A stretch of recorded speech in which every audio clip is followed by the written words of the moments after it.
Welcome to day 2 of 30 Days of Persuasion Plays with me, Paul Macetta. Yes, I am wearing the same outfit that I wore in video number 1, but that's because I shoot a bunch of these videos in one take and then we release them one at a time. So I don't want you to think I'm showing up to the studio every day wearing the same outfit. Not doing that. So, what are we going to cover today? Today's lesson is that people respond more to the way that a message is presented than to the message itself. People respond more to the way that a message is presented than to the message itself. So, with spoken messages, things that you say, the way that you pronounce the message drastically impacts the way that it's perceived. So the answer that I always give is that if we took this group of words, I didn't say he hit his wife, and we changed the pronunciation in each word in that sentence, it drastically changes the way the message is perceived. So if I were to say, I didn't say he hit his wife, I didn't say he hit his wife, I didn't say he hit his wife, I didn't say he hit his wife, I didn't say he hit his wife, I didn't say he hit his wife, I didn't say he hit his wife. Each and every one of those changes, those slight modifications in the way that I'm pronouncing or using tonality, changes the way you perceive that message. Now, with a written message, the way that you structure the message or the order in which you structure the message drastically dictates how effective it will be. So, for example, in a sales letter, in a written sales letter that is designed to get someone to buy something, there is a formula that we follow. There's a structure that we follow. We usually begin with a headline, which captures attention, maybe a subheadline. Then we open up with some questions to make the reader feel like they're in the right place. So, has this ever happened to you? Can you relate to this? Does any of this describe what you're going through right now? If you answered yes to any one of those questions, then this may be the most important letter you ever read, blah, blah, blah. Then there's a hook where we talk about how the contents of the letter are going to solve those problems. There's usually a story element. Then there's an introduction to the product, the service. We talk about features, benefits. We talk about a guarantee. We talk about bonuses, etc. So there's a structure to a written sales message.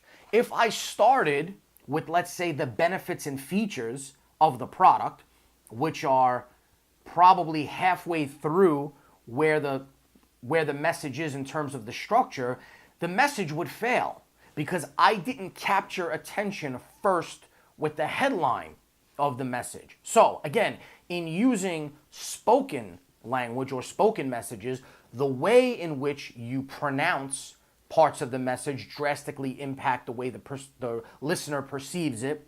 And when you use a written message, the way that you structure that message drastically impacts the way the reader or the listener perceives it. So, what I want to give you today are 4 simple things that you can start doing to utilize this to your advantage. So the first thing is I want you to think about the key points, beliefs, and the emotions that you want your message to create. So this is a big misstep, so to speak, where I see people drop the ball a lot. They have a persuasive message. They know what they have to do. So for example, it's either something that they're passionate about, like maybe they're an online thought leader and they're passionate about a specific topic. It could be anything from growing plants to fixing computers to creating video game apps, whatever. They're passionate about something. They have a message that they want to share. Or it could be that they're in a profession where they need to sell, like a car salesman or a computer salesman. So they have a message that they want to sell, but they don't think about the key points, the beliefs, and the emotions that they want to create within people as they deliver that message. They kind of just deliver the message and hope for the best, or they may utilize techniques and strategies that they read from a sales book, but they're doing it very dryly. They're not thinking about how it relates to their key point, or they're not thinking about how it's going to create an emotion in somebody that causes them to buy. Because as I've said in other videos, the more emotionally you can touch people, the more persuasive, the more influential you become. The second thing is you want to structure your message based on how and when you want to create those emotions. I talked about that in video 1, how people are emotional first and logical second. The third thing that you want to do is use sensory-rich words. And the reason why you want to use sensory-rich words is because if you've ever studied NLP, you know that there are basically 3 types of representational systems that people have.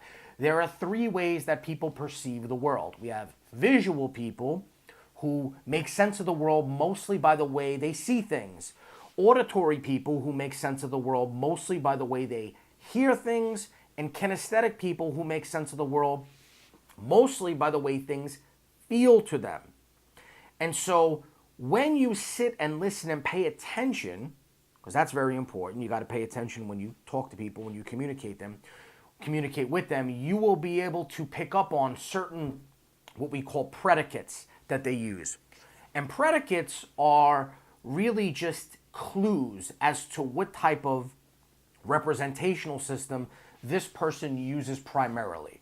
Now, granted, we all use a mix of them from time to time, but for the most part, most of us stick to one primary one. And so if you're talking to somebody and they're constantly saying, I see what you're saying, or I can see that happening, or I see what you're saying, versus somebody who says, I hear you, I hear where you're coming from, or somebody who says, I feel you, or I can feel where you're coming from, you'll begin to identify what type of a representational system that they're using, and then you can start using the same type of predicates when you speak to them to build a little rapport with them. Now, this gets tricky when you're speaking to an audience or a group of people, right? Because you don't know who's using what type of representational system. And so the key there is if you're giving a public speech or a presentation and you're speaking to a large group of people, you have to mix it up. You have to use all types of sensory-rich words, words that appeal to the visual people, the kinesthetic people, the auditory people. You even should be using words that appeal to people who utilize their sense of smell. So you want to use very sensory-rich verbiage when you are speaking to people in order to make them more receptive to the message. And then the last thing that you want to do is utilize tonality, pace, and pauses when you speak to people. So, circling back to the example that I gave you before about I didn't say he hit his wife, by simply changing the tonality, changing the emphasis on certain words, I can change the way that you perceive the message. And so a lot of times the problem that I see when I watch people give a persuasive presentation or a public speech is that they're delivering the message too much on one note. It's a one-note delivery. There's no change, right? And so what happens is you have to realize that people are cognitive misers. That's how psychologists describe us. We are people that don't like to utilize our cognitive resources, what we have up here. We like to save that stuff. And so the more the brain has to work, the less the brain likes it. And so the brain, when it's left up to the brain will go into automatic mode as much as it possibly can. So if you are giving a presentation that is too linear, too one note, what happens is the listener starts to become bored and disengaged, and the brain goes, oh, I've heard this before. Oh, this doesn't make sense to me. Oh, this is not valuable to me. And so the brain kind of shuts off, and that's when people tune out. However, if you mix in, as I'm doing right now, if you change the tonality, if you change the emphasis of certain words, you then re-engage people. The next thing is the pace of the message. So you want to differentiate the pace of the message at certain points in the presentation. There are going to be times where you want to go super fast, and then there are times when you're going to want to slow it down. Again, simply changing the tonality and the pace mixes things up, re-engages people, and keeps them engaged. And then pauses. Pauses are extremely powerful when you're giving a presentation because it lets the listener know that you have just said something that's very important. So they're going to kind of wake up and tune in to try to recall what it was, or that you're about to say something very, very important. That's what pauses do to us. So again, today's lesson is that people respond more to the way that a message is presented than to the message itself.